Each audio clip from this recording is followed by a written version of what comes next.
Hi, and welcome back to Football Made Simple. Another fascinating tactical battle at the top of the Bundesliga as Bayern Munich hosted RB Leipzig at the Allianz Arena.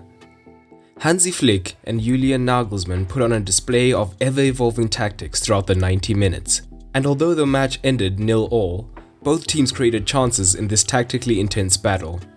Without further ado, let's take a look at these tactics. A quick reminder of the formations, as on paper Bayern lined up in their usual 4-2-3-1, whilst Leipzig utilized a 4-3-3 on paper to begin with, but on the pitch both formations evolved. You can check out formations, match updates, stats and more through our video sponsor OneFootball, which is a great app you can get for free through the link in the description below. We'll start with what Bayern did in possession, as they had most of the ball. Bayern looked to play out from the back, with Neuer usually looking to find the centre-backs with the full-backs in advance. When defending early on, Leipzig's shape would quickly shift to a 5-3-2. At times, Leipzig looked to press higher up in this shape, however, primarily only their front two and Olmo behind them pressed. This is because the Bayern front three always threatened in behind, so the rest of the Leipzig team were cautious and couldn't commit to the press. When Bayern built up in this shape, this press could work, cutting off the passing lanes and usually forcing the fullbacks back to Neuer or long.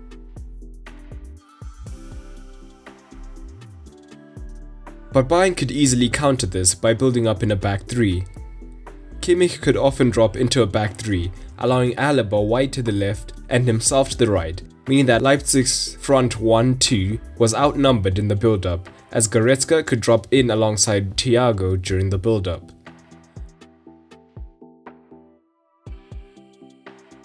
Bayern looked to play wide throughout, and this back three build-up was crucial to this. It allowed both Pavard and Davis to move higher up, knowing that they were covered, and at the same time, Müller and Gnabry could come centrally, drawing the fullbacks more central.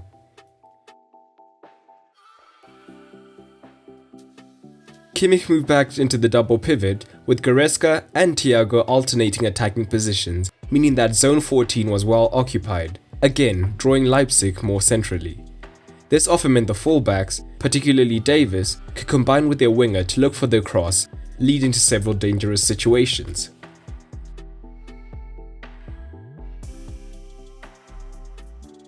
Alternatively, Thiago often found himself in this position and could switch it wide to Pavard, and he had the second most long balls for the outfielders, as Müller would be tying up the opposition fullback. But often, just when the switch looked to be on, Müller often made a darting run into the box and Thiago could look to find him with a chipped ball.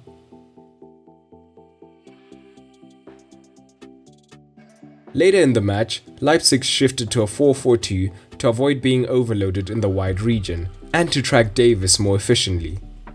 But even before this, RB looked to counter in the space behind Davis on the build-up during their transitions as their front three committed to their breaks. They often looked for the long ball to Nkunku or Werner, but Davis often had the pace to recover, or Nkunku was caught offside.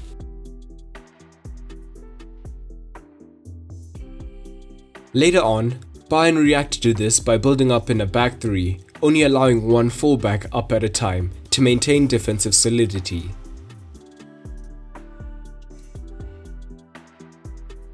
But Bayern could also create chances through the centre.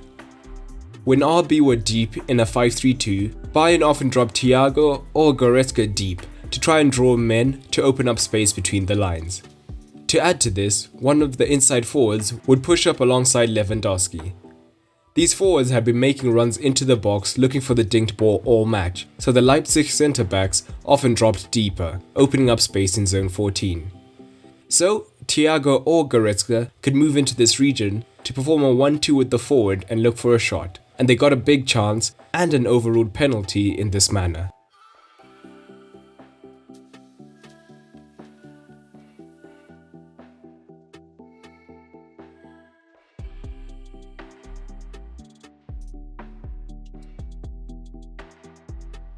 Now, how did Leipzig attack?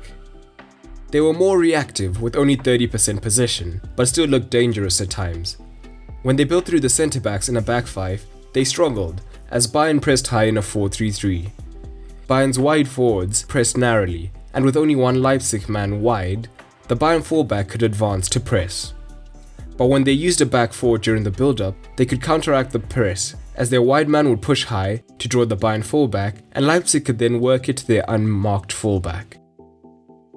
Most of their attacks, however, weren't a result of intricate play, but rather of taking advantage of turnovers. When they won the ball deep, they looked to break quickly centrally, as both Thiago and Goretzka had often advanced, so there was space to attack.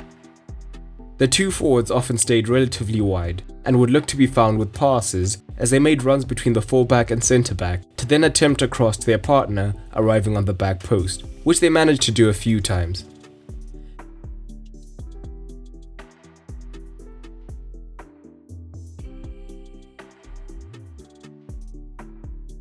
A similar phase of play was often attempted to take advantage of the high line, with first-time sweeping balls from the central midfielders looking to set the forwards through behind the high line with the chipped ball, although Neuer was often able to cut these out.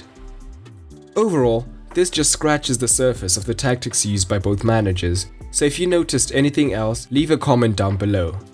Once again, the Bundesliga proved itself to be one of the most tactically intriguing leagues around, but I'd love to hear how you think the Bundesliga top 4 will end down below. But that's all for today, and remember, keep it simple.